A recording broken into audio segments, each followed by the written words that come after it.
Andy Edwards. Never heard of him.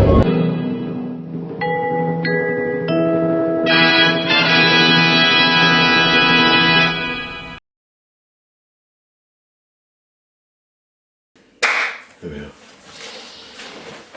I'm going to do it to this one here. Hello and welcome to this video. Recently I did a video, and you lot seem to like it, where I compared Yes songs, the triple live album by Yes, with the Yes shows, with my contentious opinion that Yes shows is a little bit better. Now, I wanted to do the same with Genesis, but I have brought in, I am now going to call him my resident Genesis expert. Ladies and gentlemen, it's Mr. Al Murray. Thank you everybody. You are my Genesis expert. Well, I feel like I've elbowed my way into that territory, and I'm not going to concede it now. You can't. No, I'll take. Yeah, why not? I am. Yeah, I'm a Genesis expert. So of all the things. World War II and Genesis. Yeah, you need to combine those together. Well, they both went on too long, didn't they? You think the World War II went on for too long? I think it went on for just the right amount of time, actually, because the right people lost. Yes, that's true. I know there's people who disagree with that now, but yeah. I think it dragged on a little bit towards the end. Well, after Hitler died, I mean, really, they should have just given up then. Well, it's weird that they don't. But I've written a book about that, actually, which is called Victory 45. It's in all good bookshops. It's me and James Holland about the Victory. I would much rather be talking World War II with Al, but we've got to talk progressive rock. So last time I saw Al, we were chatting about, and the band has they've said this themselves, they never really created that one definitive record. So when someone says, what's the first album to buy? You go, Nursery Crime, Foxtrot, Selling by the Pound. You know. It's tricky. And you said, just off the cuff, well, Seconds Out. Yeah. And I thought, yeah, that's a really good album. Yeah. And I went away, and I've been listening to it, but I've got a very similar thing to you, because I love this one. You see, 3 Sides Live. I love this album. I think it was the first Genesis album I bought. Yeah. This represents the whole swathe of Genesis, right? As does this to a certain extent. Now, this is the classic album, Seconds Out. So they're both great albums. How do they compare? Right? Can I use that for the thumbnail? Is that going to be all right for the thumbnail? And so there's a lot to discuss with these. Yeah. I've got a bit of an issue with this one, to be honest. Seconds Out. Yeah. Okay. But before we get there, you being the resident expert, could you just fill the audience in on Genesis Live? Well, Genesis Live was recorded at Leicester de Montfort Hall, if I recall correctly. I played there a couple of weeks ago, and whenever I go there, you clap your hands in the room, and you can hear the sound of the room on that record, right? Wow. Which is always a nice thing, right? Yeah. It's a gratifying thing to do. And that's like, they didn't put Suppers Ready on that album. They'd recorded it. So they recorded those shows that represent after they've done Foxtrot and Nursery Crime. But basically when the bands come together as the 5-piece. Yeah. And I think...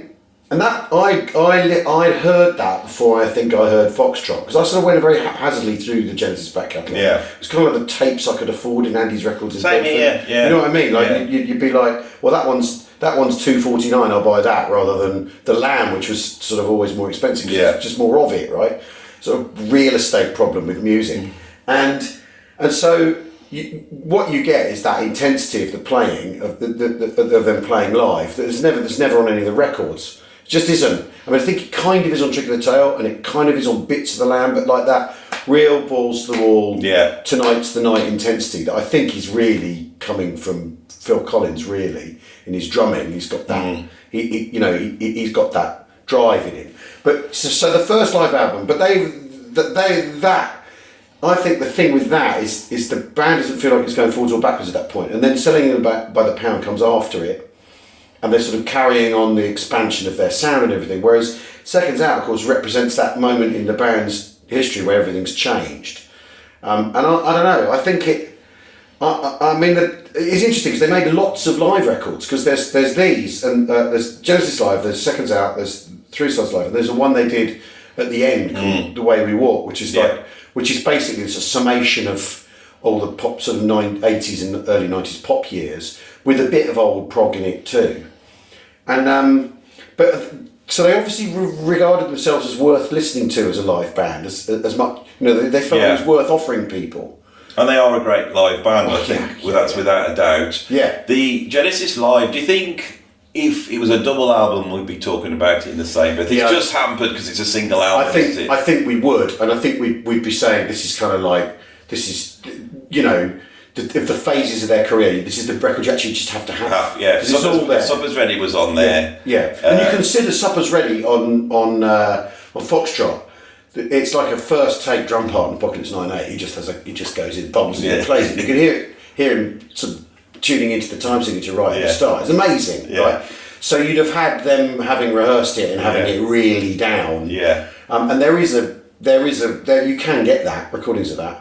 In fact, I think they put it on one of their archive albums where they play Supper's Ready start to finish, that lineup playing, and it's pretty good. Although I think the version on Seconds Out has got more going on in it. I think. Yeah, we'll get to that. Yeah.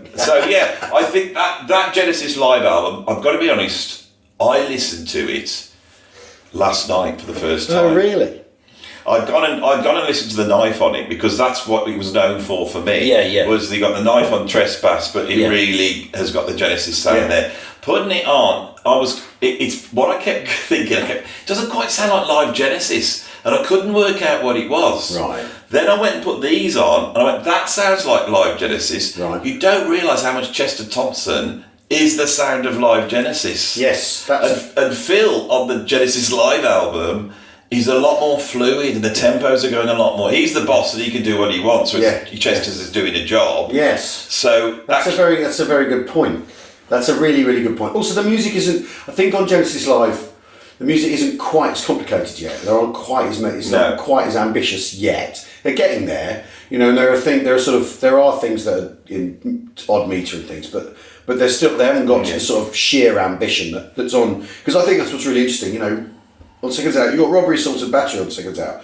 The middle section on that, the keyboard solo on that, where the drummers are swapping over and taking turns and he's singing in the gaps and all that. And then there's a keyboard solo that's, I don't know, it's in sort of 19/8, 16/8, 5/8, like alternating bars. Or where, I mean, I don't know what it is. Didn't count, couldn't bother counting it. Because also it's phrases, that's how they're writing their time signature stuff. It's like pushes here, moves. You know what I mean? Right? But it's more, the music's more ambitious by this point, I think, which is really interesting. You know, they're still moving forward on this record. So, Al's thesis is that this could well be, if you're going to buy your first Genesis album, a really good place to start, and that it really represents them. I think consistency-wise, it's pretty good. Yeah. It collects together a lot of their great tracks. Yeah. Because I think with the studio albums, I think because they're so idiosyncratic, you have to have something on there that will never be top tier. It's almost like de rigueur with Genesis. It has to be the case. Here they come out and just deliver. Now, some people, I chatted to Tim Bonus about this, telling him about how we were going to have a chat about this, and he said, I've always thought this album sounded a little bit thin. Well, you know what? Because I went back to listening to this week because I knew we were going to have this conversation, and I'll put it here. And I know that I bought after I got Genesis Live, I would have got 3 Sides Live next off my auntie, and I think the way of comparing and contrasting these two records is Afterglow. It's on both albums, right? And Afterglow on here sounds a bit tentative and a bit sat back. And even the bit at the end where they're doing the double drumming, even that sounds just a bit laid back, sat back from itself. Yeah. Whereas on 3 Sides Live, it's a ballad, but they're absolutely smashing the shit out of it, right? They're really walloping it, and particularly at the end, with the climax at the end with the Mellotron choirs and all that. And you know, and I didn't know that they had that. The lights and all that, but the power of the music is absolutely incredible. And that's the difference between the 3 Sides Live lineup and the Seconds Out lineup. It is a bit. There's moments where it sounds a bit Orange Squash, a bit weak, or thinner. The sound of it. I don't know. That's the mixing or what they're getting out of it. I think it's a bit of the mixing, but I think it's also the playing. To give a bit of background to this album, they're in a situation, aren't they? Because Peter Gabriel's gone. Yep. They don't know what to do. They call on Bill Bruford, who does a very good job of being their friend, doesn't it? More than anything else. It's like, Phil, I'll come and drum for you. You know what I do, and you know, I'm predictable. And he sits at the back. I think some of that tour stuff, you know, I've just given you a video. It's really quirky and interesting. I think Big Bruford's great. Then they go to Chester Thompson because of the Roxy and Elsewhere by Frank Zappa. Yeah. Now, the Roxy and Elsewhere, again, is the only Zappa album that's live with 2 drummers on it.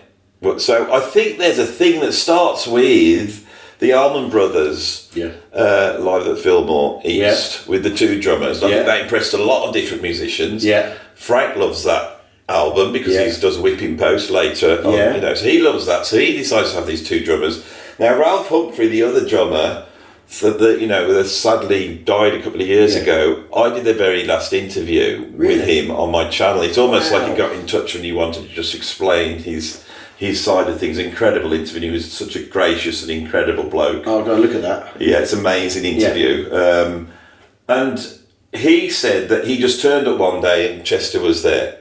Right. Now, of course, Zappa had been touring with the Mahavishnu Orchestra, and I think he'd been looking at Billy Cobham as well and been going, so... I want a piece of that, and then Phil, we know at this period, is into Billy Cobham. Yeah. So I think it wasn't just, we need a drummer to fill in when I'm singing. Yeah. They had this idea, what about 2 drummers on stage? Now, for me, this album... and 3 Sides Live is amazing. Yeah. They're the 2 greatest double drummer albums ever made. Oh, I think without a doubt, it's impossible to disagree with that. Yeah. But the thing is, you know, when I've watched some interviews with Chester, he says, I was up all night, I had the charts, I'm like learning it, and it's really difficult, and the music's like really idiosyncratic, and I'm trying to work it out, and I'm counting it, I don't sleep, and then the first rehearsal, I got all the sheets everywhere, and then you think, and then under that pressure, this comes out of it. And the double play, I mean, the cinema show on here is really fantastic, the thing with Bill Bruford. Yeah. Really fiery. But they always say, I mean, he always says afterwards, you know, I annoyed everyone on that tour and I should apologise to them too, because I never did the same thing twice and all that sort of thing. And there are some bootlegs where you can hear he's sort of thinking, I might play this bar backwards now. He won't. The panel, no, thanks a lot. Well, that's what Bruford does, and he's not a session player, that's what he does. Yeah. But then, I mean, my favourite cuts on this. I think the 4th side, which is Supper's Ready, Dance Volcano, Los Endos. If I could go back to listen to that now, and it would sound fresh again. Dance Volcano is, to me, is like the absolute footprint of that era. Once Peter Gabriel's left, and they do play it right into the Abacab tour. They're still playing it then. Yeah, and you. If you take it for what it is, it's in an odd time signature. What's it about? It doesn't really have a chorus. It's got a big hook, but they better start doing it right. But it's not like a pop song by any stretch of the imagination. Yeah, it also kind of has the ingredients of one, and it's very hooky. It's got riffs that tie you in, but the playing on that, Chester's playing on that is a delight, right? Perfect. And then they play together, and you got the double drumming bit and everything, which is fun, but the way they play Los Endos together, answering each other's phrases, doing things together. Unbelievable. Unbelievable. And also that really, because it is this thing where Phil Collins has straightened out his drum set, he's arrived at a drum kit that he basically uses for the rest of his career, kind of. And that very expressive and emphatic style. And they're both doing it. It's amazing. And then there's and also visually, you see, you would have had a right-handed drummer, you've got a left-handed drummer. It's all symmetrical. And for me, when you look at this album here, we'll have a look at it here. There's the inside, if you've never seen it. There's the inside there. A lovely cover as well. And I think that photograph is just stunning on the back. For me, this is what I feel. Side 1 and side 2, it's okay. Yeah. It's all right. But like you say, Afterglow is as good as on there. It's a bit, and they're all a little bit tepid, I think. They never get off. Supper's Ready is amazing. Yeah. But I always felt, do I really want that though? Because you want Howard Gabriel. Yeah, well, if I'm going to listen to something Resi. So, but Cinema Show, Dance of Volcano, side 4 is at a sublime level. All this is amazing. I'm not criticising it, but nothing touches that. And if you want to listen to Dance of the Volcano or Los Endos, you can't listen to the studio versions. No. You listen to this version. So that's something else. Exactly. And I really love that Lamb Lies Down on Broadway going into the musical box. Because there's something about the end of that where they're both playing and where it goes. The double jump bits all the way through this are amazing. Now, if we put that there, hopefully put that there. Now we move to this. Oh, this came out 82, didn't it? Yeah. This is the first Genesis album I ever bought. They've been able to make that transition to being a chart act now, and they've got some hit records behind them. They bring this thing out. Kind of weird ones though, because Turn It On Again is a weird thing, right? How on earth? I mean, it's unbelievably hard to play. Yeah, it's really difficult to play because it's all over the place. Yeah, particularly the after the chorus, if it's a chorus. I mean, it's sort of like Dance of Volcano. Why does it work? It doesn't make any sense, right? I mean, the riff's a hook, but it's in 13. Then there's the weird hook after the chorus, and that's in 13 too. But they push all the.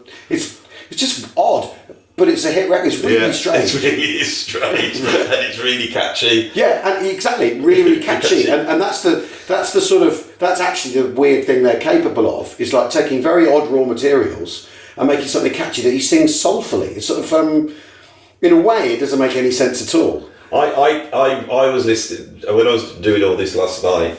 Mama came on, and I'm listening to it. And I'm going, I don't know where the beat one is, and I can't tell how they designed this, so I don't know because I should be able to know. And then when it kicks in, I suddenly went, oh yeah, I didn't think it was there, and I thought this is bizarre that they are able to have hit records and yet retain this. But I think that may also not just be them. It may also be you look at the kind of music people listen to on the radio. I know Turn It On Again from 1980, whatever.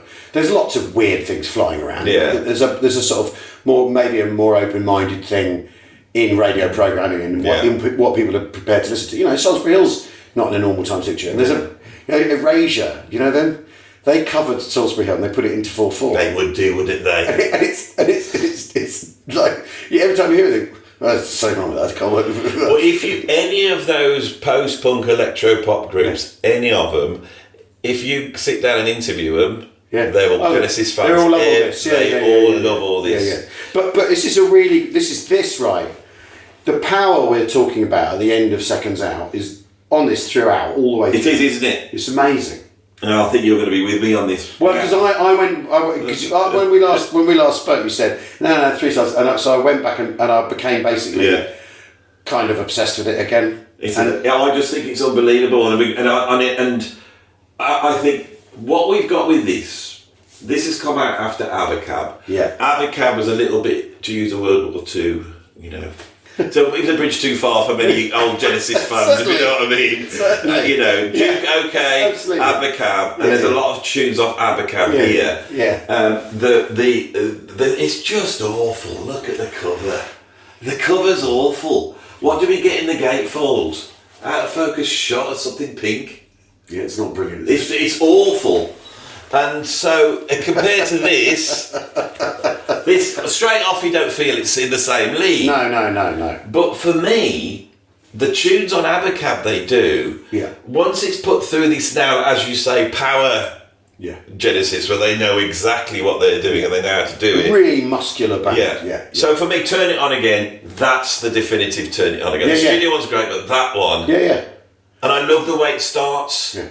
Because you just feel like they've walked on stage and they can't, and it kicks in. Dodo, everyone hates Dodo. Why? I don't get it. I love it. It's huge. It's a great big slab. It's basically 11th Earl of Mar, but without any acoustic guitar on it. I absolutely love it. And then they do Abacab, I love the single version of Abacab. I bought it when it came out as a kid. So that side, amazing. Yeah. Then we get something which is quite commercial. Behind the Lines, Duchess, me and Sarah Jane, Follow You and Follow Me. Now, I have to be honest, we're the same age. Follow You and Follow Me is in that 77, 78 year. If I hear anything that was in the charts of that year, I'm like, ooh. Yeah, no, completely. It gets me every time. Yeah, it really gets to you because it's going right back. Well, we had a big family party last weekend, and my daughter sang it, and it just kills me. Yeah, it just kills me every time. Yeah. I think that is a brilliant example of their brilliant songwriting. Yeah. You know. Well, and also that they're kind of pushing a bit too. You know, there's the drum machine on Duchess where he's playing the drum machine, you know, CR78 where it is, which is the In the Air Tonight drum machine, and he's pushing away at the buttons, and they show that on the. You can't see it on the Three Sides Live film. You can't see him doing that. You think, well, what's going on? But he's fiddling away with. But on the whistle, well, there's a whistle test film. You can see he's right up at the front. And he's adjusting the sounds coming out of it. And that, like, no, who else is doing that? But also because it's him, it's musical, and it's got that spirit that he's got. And there's drama in it and tension, even though it's just a blip blop drum machine. Because that's actually what Phil Collins is capable of. It's like, you know, getting the stuff out of unlikely places, right? And I love that. I love that, the way that builds and the way that sort of sweeps. And again, that's one of those songs that, again, it's a bit weird, it's a bit odd, but it's more than the sum of its parts, right? And I think that's what they're really brilliant at. And there's amazing double drumming on the start behind the lines where they're both playing together. Yeah. That like that. Which when they came back, and I think he'd gone back to try and figure out what he'd been playing. And when they toured in 2007, I remember thinking, yes, I assume you saw that tour. Yeah, because I did, yeah. Yeah. So what was it like though? To see it? It's pretty good. And you saw the last one? I saw none of this. Yeah, I saw. Yeah, I'm going to go, fan. You're going to go. Yeah, of course. But he'd obviously decided he was playing something different, like a parallel version. Whereas, I'm pretty sure if you watch the video, he's just doing something independent with his left hand rather than something factored, you know. And the aggression on the drumming is really like, I just love it. And that, we haven't even got to the good bit. Now, then we get this sort of commercial, if you could see it, the commercial thing carries on. So we've got Beyond the Line, Touching Me and Sarah Jane, Following in Front of Me, Turning Up, Misunderstanding, proper pop stuff.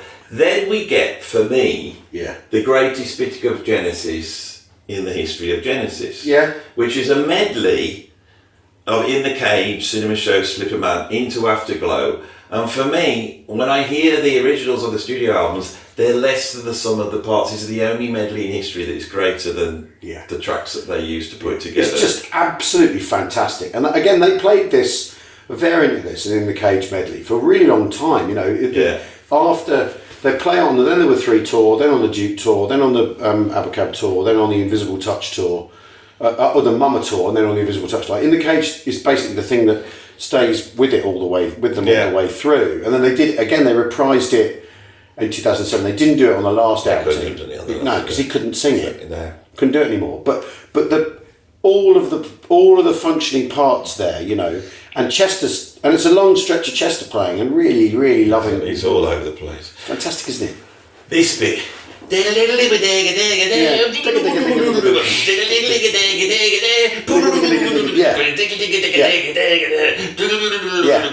then it goes. Well, if we do this properly.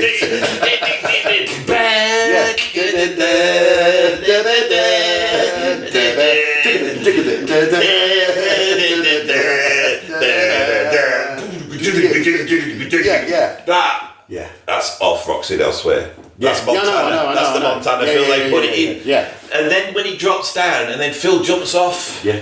Sweatpants right to the front. How can Afterglow not go after that bit? Yeah. Because when I this is the first time I saw it, and then first time I heard it, when I got the albums, I think this is why Genesis was a bit of a letdown for me because of this. Yeah. Then nothing they ever did touches that, I think. No, do you agree? Yeah. The band is so powerful, and I've got tons of bootlegs, and I've listened to so many different versions of this. But they obviously picked the right one because they recorded all their shows. Yeah. So they picked the right one, and there's everything you could possibly want in there. From then, and I kind of think from a rock band, right? Because the other thing is Daryl Stuermer, when he gets going. He's a monster. He's an absolute monster. Ridiculous. George Duke, John Ponce. Can eat anything. Yeah, right? Can do anything. Yeah. Speed, he's got the whole thing down. And he's a fusion guy. These are all fusion guys. And that is always coming through a little bit, Because really, after Gabriel leaves, you could argue they're a fusion band doing rock songs. Yeah.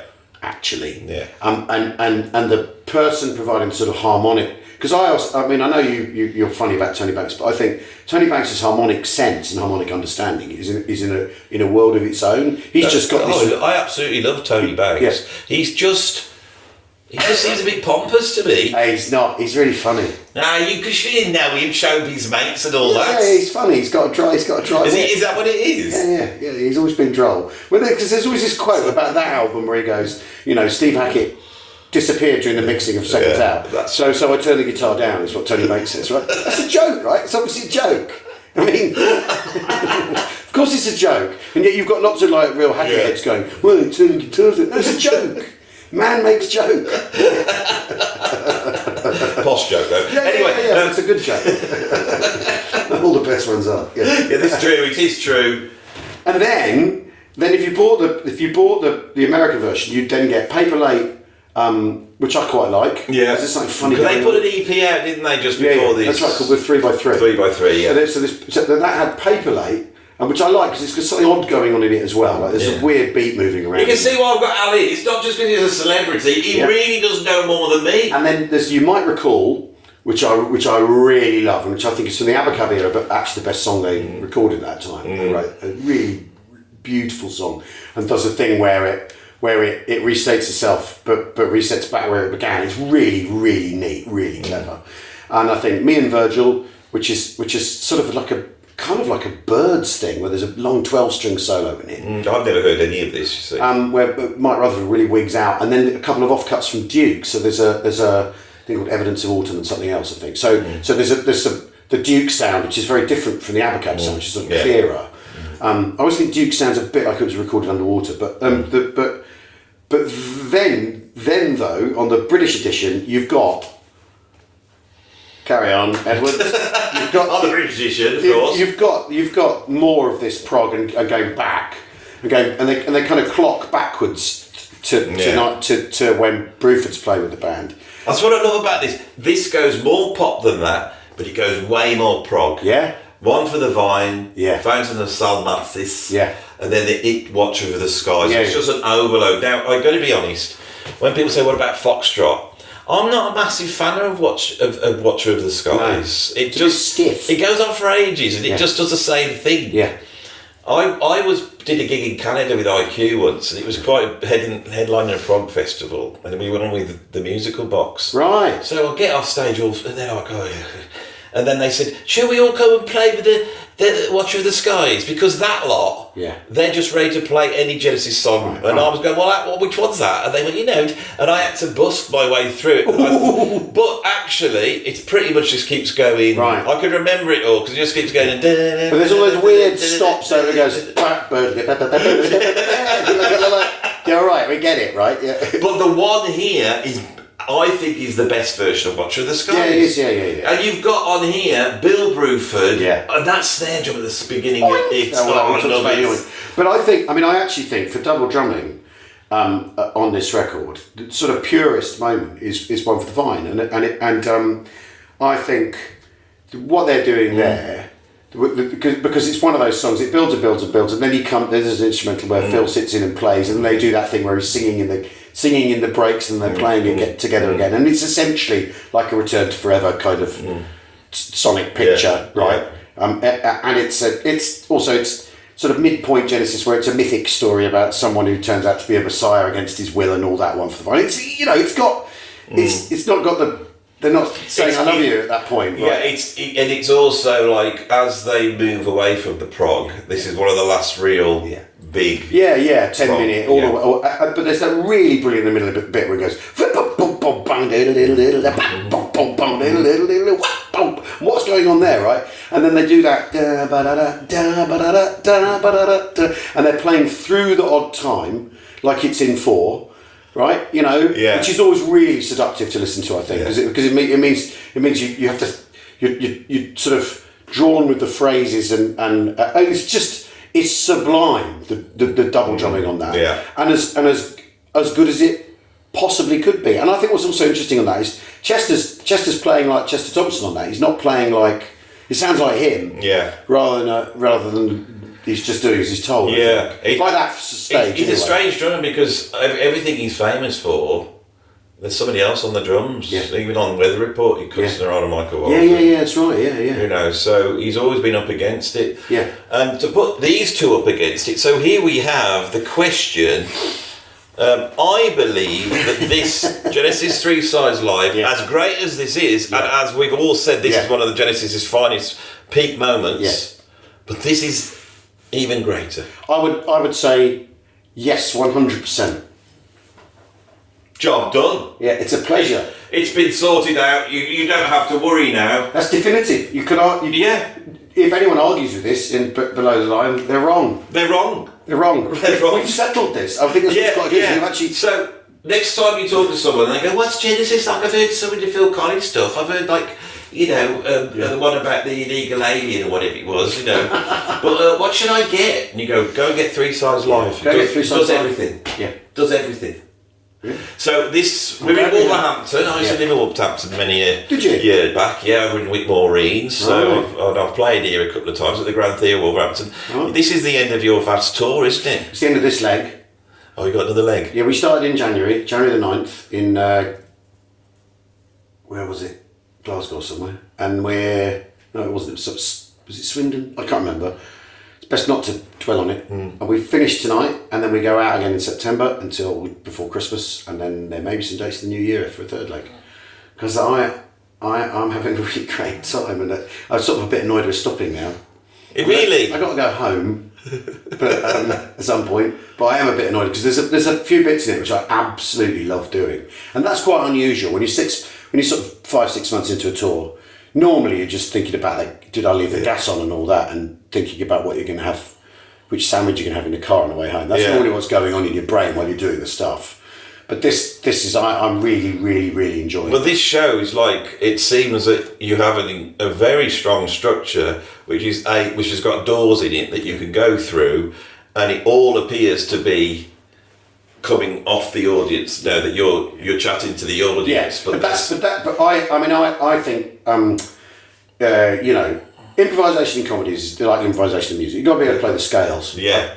And you've got to know how the phrasing might work, and you've got to know what the rules are, and you've got to know if the audience play like this, you've got to listen. So that was going to be my question. No, this is just a genuine question. Yeah. You can go now if you want. But on this tour, so having that type of structure, are you finding that people in the audience actually improve the joke? Yeah, there are some things where they do, and then you can carry that on. And you can carry it on, and there was a. The interesting thing is what I love about stand-up compared to doing telly when I've done telly is with telly you have to sign off on it. You have to go right. Okay, that's the thing we're putting out. Or if you make a DVD, that's the thing we can put out. This show, I can tune it forever. There's never a moment where it has to be signed off. And because my audience expect me to do a new show every year, they don't want last year's stuff or 10 years ago stuff, right? So I'm not coming. It's not like being the Rolling Stones. We think how on earth can we do Gimme Shelter in a fresh way? It's impossible, so we'll just play it boringly, right? I'm not really a Stones fan. You know what I mean? So this you have to you can change it every night, alter it, fix it. And there's one bit I know I'm going to change tonight because it occurred to me. I should be doing that. That would give us a little bit more. And what happens is if they're into it, even in the set bits, they give you freedom to improvise. That's what I could spot. On top of the set bits, and so what you end up with is it's sort of like it grows fur. Like the bits sort of calcify up and fill up with extra detail.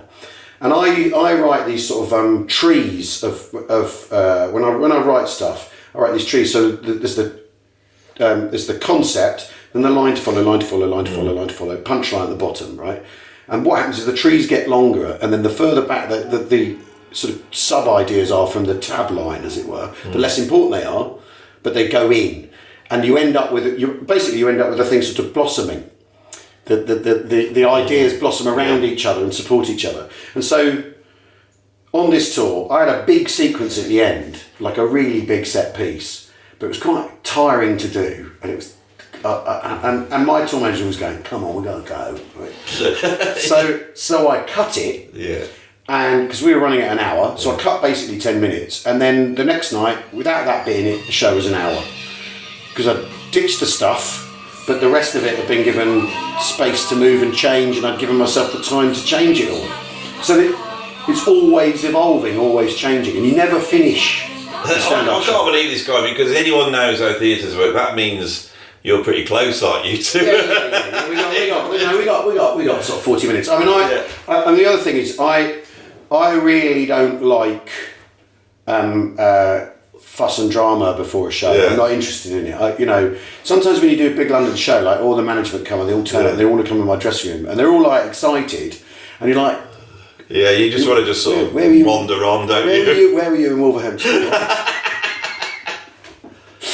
Go away. You see, I love comedy, and I try to do comedy stuff on my channel, but I cannot structure anything. If I've got a punchline, it's like a bloke running up against, they want to make a jump over a little fence and they keep chickening out. Yeah. Because as the punchline comes, I know I'm not going to be able to deliver it. I don't know how you can do it, because it's there, and the only way to make it work is like as though you're saying it without you knowing you're saying it. Well, yeah, but that is one of the things they say about stand-ups, you've got to make it sound like it's occurring to you, saying it for the first time every time. And you create that illusion when obviously it isn't. Although there is a lot of stuff I do where that is what's happening, because I've left myself enough room. You've got space where that's happening at the same time, isn't it? And quite deliberately. But I do that also because I've got friends, right, who literally do the same hour, minute, word for word, minute for minute, right? I don't know how they do it. And I don't know how they do it without going crackers. Right? I saw Jasper Carrott a couple of times at the Birmingham Connection, and it was astonishing how it sounded like he was just riffing off the cuff, and it was like Shakespearean acting. Yeah. Every little eyebrow raise, everything had been worked out. But I can't do that, and I know I'd go mad. So that's why I've left so much space for improvising. But even then, sometimes you just sort of think, well, you could think, I could do something more interesting out of the audience. Yeah. How do I pull that out of them? But I think, it really is about it's so much of like what I do is knowing where you're going to end up, right? So the punchline or the landing point, it's kind of the same thing, Yeah. And so what you do is you gradually push it away, delay gratification, and the longer. Oh, I see. That makes sense. Because there's a couple of things in this show which are actually they're basically one-liner ideas. Yeah. This means that. So then what you do is you illustrate it, and you gradually like push the punchline further and further away. But you know where you're going to end. It's like when you're doing a solo. I the first time I did some proper drum clinics was down Southend. Yeah.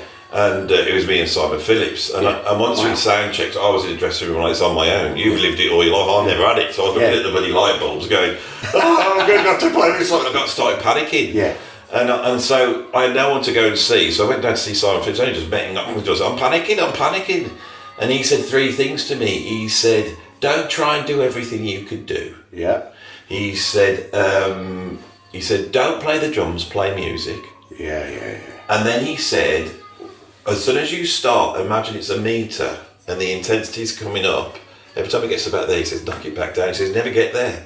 And it's so hard to do, to be on that knife edge of going, I know it's there, but I'm not going to go there. And then you want to go there, but I'm not going to go there. That's so interesting. What a fascinating way of looking at it. Is it the same thing with you? Is that the feeling of having the palm of your hands where you know you've got them? And you know you're going to go there, but you're not going there. Well, you can't let them sit there and sort of congeal. Woody Allen said about. Am I allowed to quote him anymore? Woody Allen said, stand-up's like a shark. It's got to keep moving or it dies. And you do have to keep moving forward and keep moving. But I don't know. There is. Because I got a couple of things where in this show where I talk for quite a long time and they've no idea, they don't know where it's going, right? And you can hear a pin drop, and those are where you're doing. Where I guess that must be the equivalent of doing that. Where you get them right up here, And, you know, means also the thing you're going to say at the end, it better be pretty funny. Yeah. It's wasting everyone's time with the Shaggy Dog story. It's like a joyous celebration of Britishness, but taking on all the idiocy. Well, yes, that's what I love about it. I mean, the thing I think is quite interesting is a lot of comics at the moment are like part of the discourse, and I don't think that's our job. I think it's our job to laugh at the discourse, and to go, look at that, right? So that's what I'm trying. That's sort of what I've been trying to do, but also all I care about, bottom line, is it funny? Is it entertaining? He was funny, right? But quite seriously, and I often think. But it was your impersonation of Elon Musk that was funny, because the impersonation's funny. I'll probably spoil it here, but it's not. It's just your approximation of a random South African accent, and that in itself had me creased up, and I don't know why that's funny. Well, I don't know why it's funny either, and when I'm doing it, it makes me laugh because there's also kind of. There is also that thing on stage of like the audacity of offering that up as entertainment. That sums up my channel. I'm so glad we got to see each other again. I hope we see each other some more. Yeah. I hope it all goes well. Well, I think I'm coming to see you at the 100 Club with Tim. Oh, please do. I'm trying to sort of move that across. I'm going to see Beat tomorrow, I think. The Beat, or Beat. You know the 80s. Oh Crimson yes, I'd love to see that. Yeah, I think I'm going. I can't remember. Well, is that something around here? No, they're playing Hammersmith tomorrow night, which is up the road from me. Yeah. Because I sort of want to see that, but I want to see that. But there's a bit of me that really doesn't want to see it because I never saw that version of Crimson, and it's Bill. Yeah. You know, playing. What about the Rush? What about the Rush dates? Have you got tickets? I haven't, but I probably will go. This bloke's like, I got really good tickets, Andy. I'll send you, I'll do them as a deal. You can have one of my tickets for 500 quid. I thought, bloody how much are they going for? 500 quid? I'm going to go there on my own. Can't go places on my own. They've started, haven't they? They played a show. Yeah, I think so. Last night. Yeah. I mean, I think it's really cool they're doing it. I think it's amazing. It's just cool. I mean, I also think one of the things that's funny about it, there's lots in the stew of it, right? Turns out someone else can play his parts, right? Of course they can. No, but that's obvious, right? Of course they can, right? But there's people I can't believe it. A girl can play the parts. That's part two of it. You know, it's a girl. And it's going to be the first Rush tour ever. Rather than the more air drumming, there's going to be a contingent there going. No, well, I suppose she's all right. Yeah. I mean, yeah, she can play her, but don't kneel. You could just say, you could just see what will happen is that she'll play it all exactly right, and they'll still go, she got that bit wrong, and it'll be exactly right. And then the following year they'll have a child doing it. A 7-year-old child, a little Japanese girl will be out there, you know. I think we've done. Yeah, we're done. You all right, Gracie? Thank you for watching. Bye-bye.